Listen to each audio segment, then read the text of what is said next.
Hey folks, it's your buddy Mike Messier. I'm going to do a little review here, live and interactive. So this is, wow, it's 11:11 p.m. So I wish that you would join me in this review of the Ultimate Championship, the Ultimate Fighting Championship 3, subtitled The American Dream. This was back on September 9th, 1994. I just watched this last night on the old UFC Fight Pass app.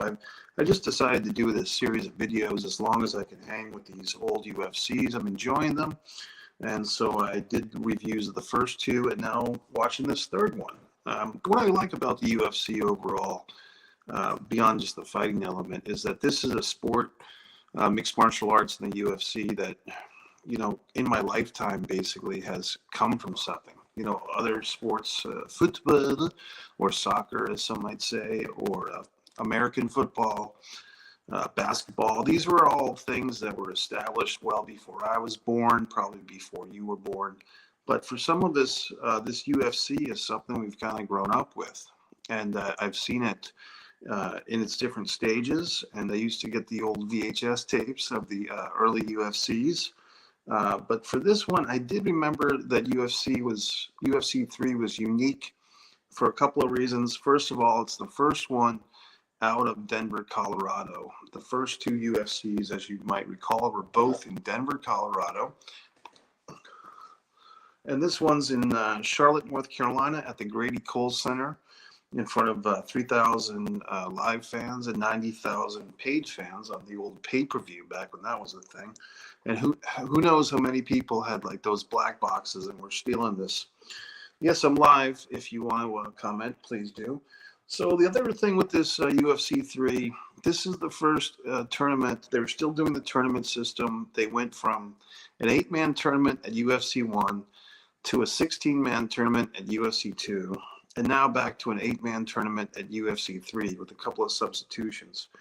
A couple of alternate fighters, I should say, which actually comes into play with this, because really for the first time, I think in UFC 2 there was one substitution guy who didn't do very well, but it was kind of a non-vital part of the tournament. I think it was a second round substitution in UFC 2, but it did establish that's a thing. Alternate fighters.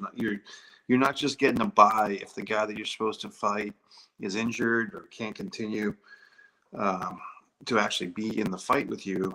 You're supposed to get an alternate in there. So with UFC 3, things really went pretty haywire in the semifinals. Just to cut to the chase, we've got Ken Shamrock. He was supposed to fight Keith Hackney, who had defeated Emmanuel Yarborough in 1 minute and 59 seconds. Now, if you don't remember Emmanuel Yarborough, he's actually the guy that lost the very first televised UFC fight at UFC 1. I believe it's the same guy, the sumo wrestler, really big guy, like 450 pounds.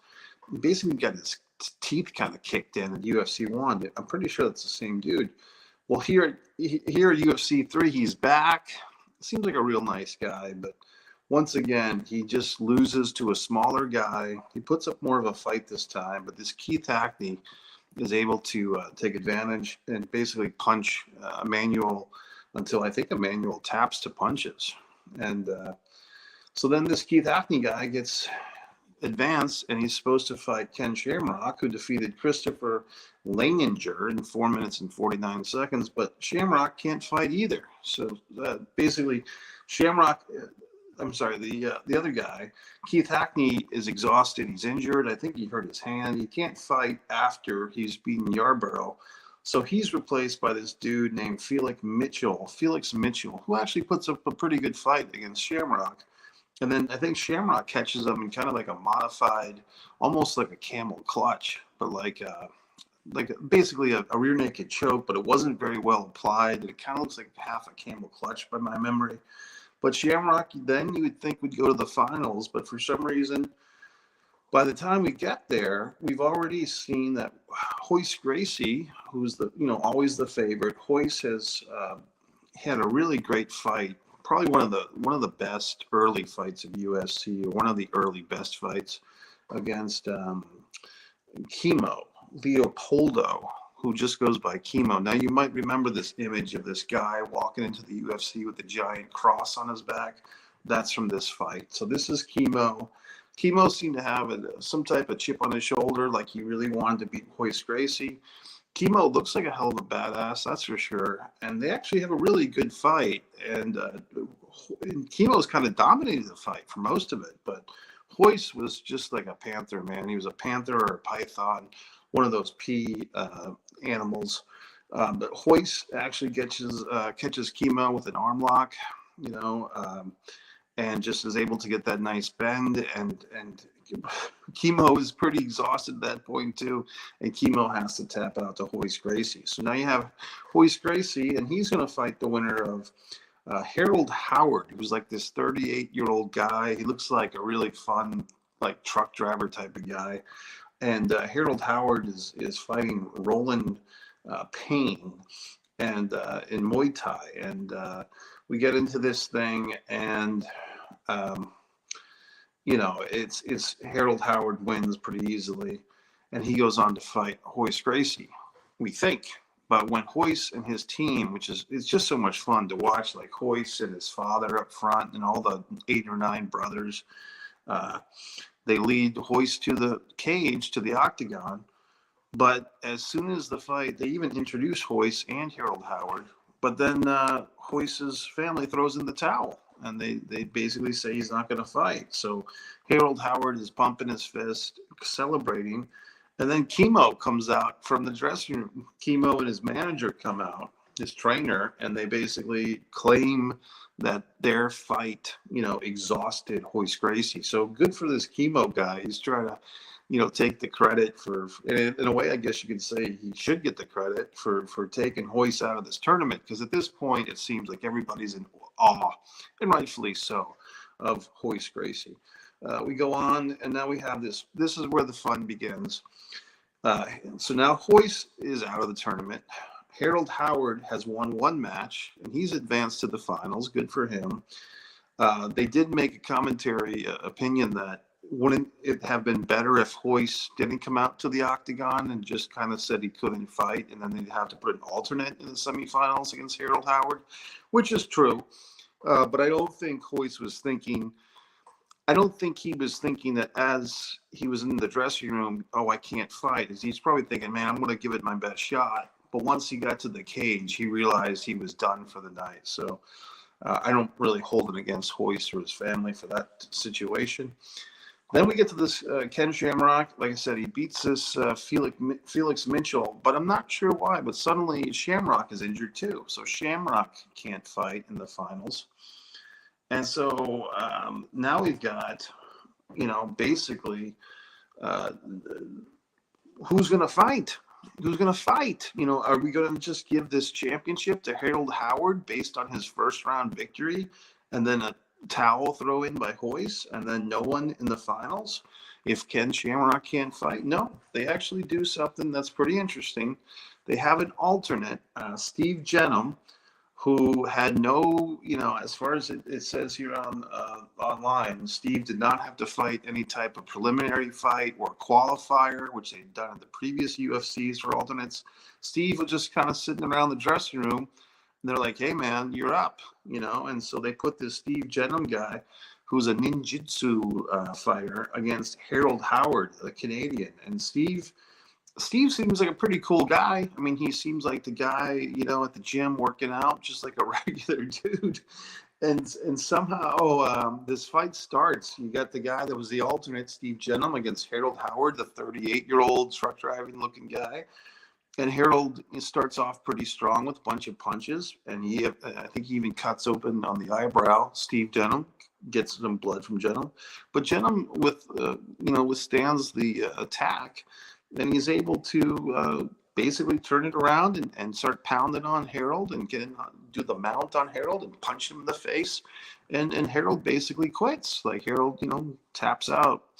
And so Steve Jenham out of nowhere. I mean, it's almost like they pulled someone from the audience. I mean, that would be the next step, right? But the Steve Jenham guy wins. And you can see the look is pretty interesting on because Hoist Gracie's family promoted this thing. So Henzio Gracie has to come out and give this big dumb fucking fake check. Like they have the big cardboard check, and they've been giving it to their own brother for the first two, but now they have to give it to this Steve Jenham guy. So I've actually already started to watch UFC 4. I guess I'm getting kind of into this, and Steve Jenham is in UFC 4, but I haven't watched his fight yet in the first round. I have a feeling that Steve just had his one night of fame, and then he's done as like a real, vital contestant or force in the UFC. But you got to give him credit. I wonder where he is now, because Steve Jenham is the first guy to win a UFC that's not Hoist Gracie. He's the winner of UFC 3. And they're not going back to these tournaments anytime soon. These days of having multiple fights, which was really pretty cool. I mean, I think that did increase the risk for injury and fatigue, as we see in this thing. Shamrock fights twice and he's done. Hoist fights once and he's done. I kind of have a feeling that Shamrock, I don't want to say this for sure because I'm not Shamrock, but the Royce Gracie throw in the towel thing happens first. And I kind of have a feeling that once Hoist was out, that helped Shamrock make his decision, because he really wanted that rematch against Hoist Gracie based on their semifinal from UFC 1. Even the cover of the VHS, if you can find one, or the poster for it, has Hoist Gracie and Ken Shamrock on the cover as if they're going to fight each other. But they didn't, so I mean, it's just kind of that funny marketing. I don't know if they made that cover before the thing happened and they just assumed that most likely Hoist and Ken are going to meet in the finals. They say they do they say that the opening round matchups are by a blind draw, which I don't particularly believe too much, maybe, but I think they weren't looking to have Hoist and Ken in the first round against each other. I think they were trying to save that for at least the semifinals and probably the finals. But if you pick up that VHS thinking you're going to see Shamrock and Gracie, you're not on this one anyway. I know that they have another fight coming up. So that's it, folks. So, if you happen to find this channel somehow in your YouTube travelings, basically I have a ton of stuff on this channel, thousands of videos. And I spent about 2 years making videos of all my stuff, my film reviews, my own movies, my pro wrestling stuff. And now I've divided into 3 channels. This channel is, now it's One Pro Wrestling and Sports Fan. I changed the name once again just a few minutes ago. The reason is I've got some things on football I want to talk about, UFC, pro wrestling, of course. Of all those things, I'm most knowledgeable about pro wrestling in the 80s and 90s and somewhat today, and pretty much today. But the UFC is probably my second favorite sport, followed by NFL football and boxing. So we'll see. And then if you want to watch my films, you go to One Man and a Camera Films. That's my original stuff. And then finally, if you want to see my film reviews and other kind of off-the-cuff, a lot of swearing in these videos, you go over to One Mike Messier. So there you have it, folks. I have a feeling that some of you are seeing these videos not live. You might want to click that little notification button, the bell thing on YouTube. Click it and then re-click it, unclick me and then re-click me, because that's for everybody. If you don't re-click or click that button in a while, you're not going to see what's going on. If you have any comments, type them in. But this has been your buddy Mike Messier, UFC 3. I'm about to watch the rest of UFC 4 and going back in the time machine of sports culture, and I hope to see you in there sometime. Thanks. Yeah.